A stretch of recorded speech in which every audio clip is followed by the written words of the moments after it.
그래서 힘드실 때 술 많이 드셨다고 들어요. 네. 얼마나 드셨어요? 얼마나 괴로우셨으면 그러셨을까? 낮에는 네. 아이들과 어머니한테 최선을 다했어요. 저희 어머님이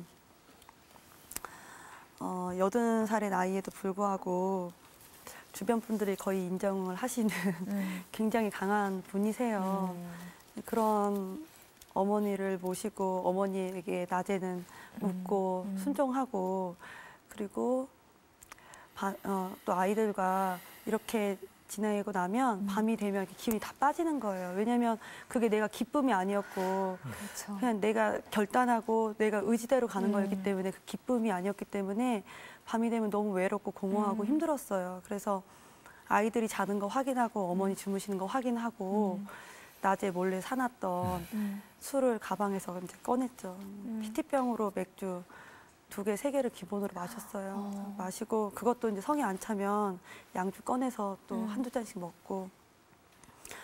남편분은 아셨어요, 그걸?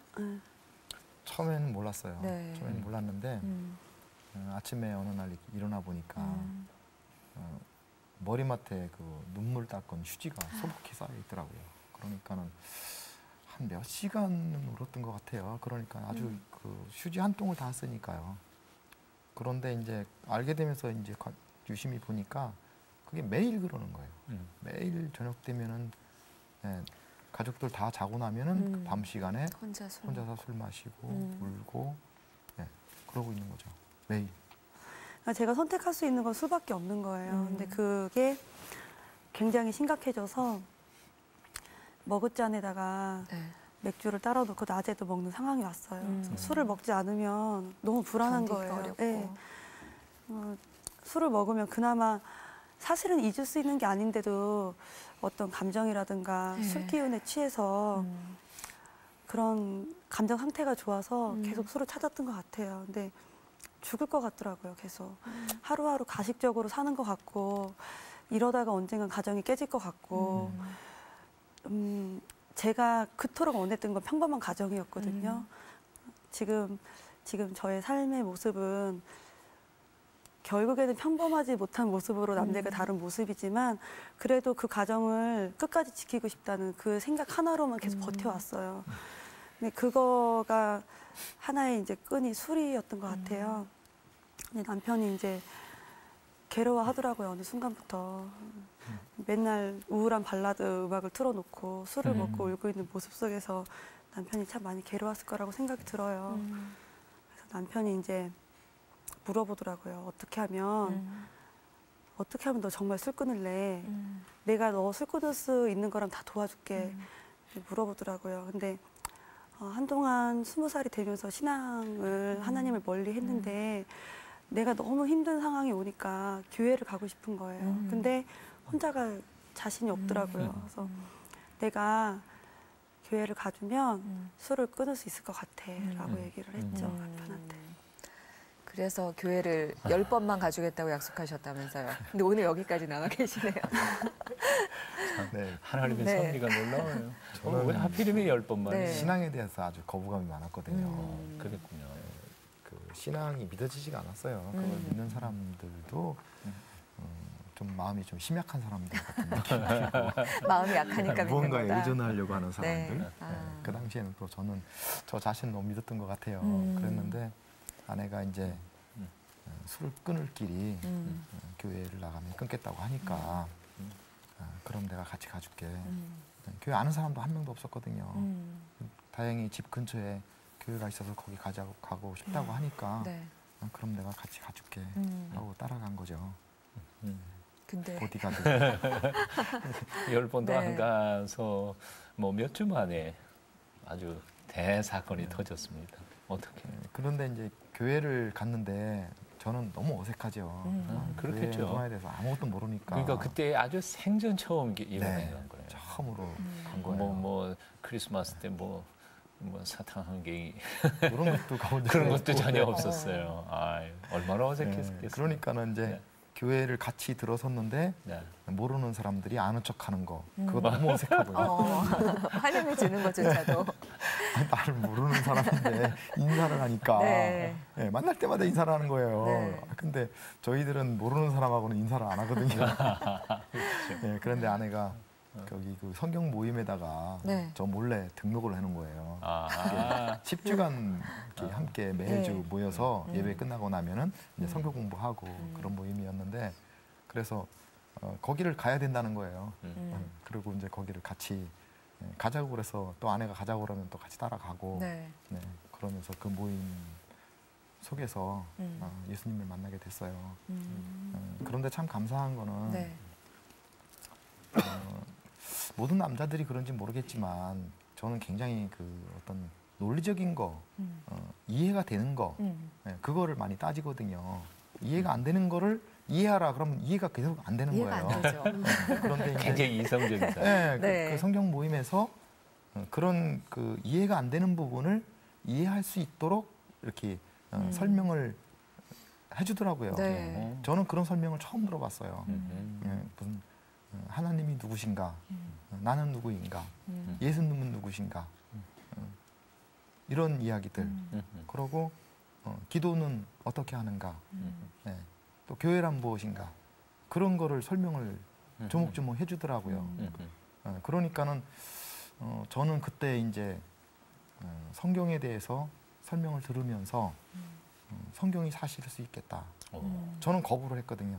거부를 했는데 그런 이제 마음이 조금 긍정의 마음으로 네, 좀 돌아서지더라고요. 그러고 예수님의 사건을 이렇게 얘기를 해주셔요. 네. 해주면서 그 당시 그 얘기를 들으면서는 이제 그 한 주에 한 번씩 그 얘기를 하는데 물론 이제 그 얘기를 듣고 집에 올 때는 아내하고 논쟁이 벌어져요. 저는 많이 알고 지금. 네, 그래갖고 네. 아내하고는 늘 그냥 한두 시간씩 그 성경 공부한 내용 가지고 논쟁을 벌였는데 그렇더라도 그 설명한 것이 제 안에는 이제 남아있는 거예요. 거죠. 네, 그래서 예수님에 대한 얘기를 하면서 입장을 바꿔놓고 생각하게 되더라고요. 내가 예수님께 나를 위해서 죽어달라고 요청한 적이 있는가? 내 죄를 사하달라고 내가 한 적이 있는가? 지금까지 저의 가치관은 네. 누군가에게 내가 부탁을 안 했을 때에 그걸 들어준 거는 그냥 그 사람 일방적인 거지 나하고는 전혀 관계가 없는 거다. 네, 저는 그렇게 생각을 했어요. 네. 그렇게 생각했는데 그때는 그렇게 그 예수님에 대한 얘기를 해주는 것이 그분 입장에서는 정말 그분은 진실성이 있었겠다. 그분은 정말 그 마음이셨겠다. 네, 제가 원했던 건 아니지만 그런 생각이 들더라고요. 예수님께서 그 원하지 않고 부탁하지 않았지만 정말 네. 주신 그 사랑이 믿어지고 느껴지셨군요. 네, 그분 입장에서는 그분은 진실이었겠다. 마지막까지 굉장히 그러게요. 논리적으로 굉장히 논리적으로 만드시네요. 그런데 사실은 참 감사한 게요. 감사한 게 무관심한 사람은 아예 그런 거 논리 토론도 안 하거든요. 그래서 하나님이 택하여 세우신 사람이기에 그렇게 토론해 가다가 보니까 5주 만에 깨졌다고요. 네. 어떻게 된 거예요? 그때가 기도란 무엇인가에 대해서 할 때였어요. 기도는 전혀 못하죠. 또 누가 이렇게 기도를 해주면은 그 상황이 되게 어색했는데 그때 이제 기도에 대해서 공부를 하고 그러고 나서 실습을 해요. 이제 같이 서로 기도해주는 시간을 갖는데 그 사람들이 같이 저에게 무릎이나 어깨나 같이 손을 놓고 저를 위해서 기도를 해주더라고요. 해주기 전에 기도 제목이 혹시 있느냐, 어떤 거를 기도해줬으면 좋겠느냐 이런 걸 물어보길래 제 마음속에는 오직 아들, 우리 아들에 대한 문제, 아들의 그런 여러 가지 문제들이 저는 너무 심각했었거든요. 근데 이제 그런 것 얘기하라니까 얘기하고 기도를 받았어요. 받았는데 갑자기 기도하다가 막 눈물이 나는 거예요. 제가 사람들 앞에서 그렇게 울어본 적이 한 번도 없거든요. 근데 눈물이 멈추지가 않는 거예요. 막 눈물이 나고 그때 갑자기 예수님 죽음이 내 죄로 말미암은 거다, 내 잘못이라는 생각이 막 들면서 내가 너무 잘못 살았다라는 생각이 막 들더라고요. 네, 그냥 막 남편이 변화되는 거 옆에서 보시면서는 어떠셨어요? 그 성격 공부하면서 중도 하차 1위였어요. 표정이 너무 붓고 찬양 부르고 손뼉치러 가면 네. 혼자서 딱 앉아가지고 굳은 자세로 이렇게 앉아 있었거든요. 예. 저는 남편이 나가면 같이 따라 나가려고 준비하고 있었어요. 네. 근데 기도하는 시간에 남편이 이제 손을 얹고 기도를 하니까 저 사람 나가겠구나 싶어가지고 이제 나가면 같이 나가려고 불안불안하셨군요. 네, 그랬는데 갑자기 울고 있더라고요. 너무 놀랬어요. 너무 놀랬고 저한테 뭐라고 했냐면 예수님의 제자 중에 한국 사람 한 명만 있으면 내가 믿을게. 왜 유대인의 종교를 내가 왜 믿어야 되냐. 막 이렇게 했던 사람이었기 때문에 네. 너무 무서웠거든요. 기도라는 걸 저렇게 소리를 내고 통성 기도를 하면 이 사람이 나가겠구나 싶었는데 우는데 왜 우는지를 모르겠는 거예요. 그랬는데 저한테 이제 가면서 얘기를 하더라고요. 내 죄가 갑자기 조목조목 다 흩어 지나가고 오늘날 이렇게 된 상황이 다 나 때문에 비롯됐다는 걸 내가 이제 알았다. 2000년 전에 돌아가신 예수님은 지금도 살아계신다. 저한테 그러는 거예요. 네. 그런데 그 눈물을 그 다음 날까지 흘리더라고요. 계속 그 일하면서도 계속 눈물을 흘리니까 거래처에서 오신 분이 사장님 무슨 일 있으세요? 이렇게 얘기할 정도로. 근데 그러는 거예요. 미처 내가 그동안 몰랐는데 이 모든 게 다 감사하고 지나간 사람마저도 내가 참 아름다워 보인다.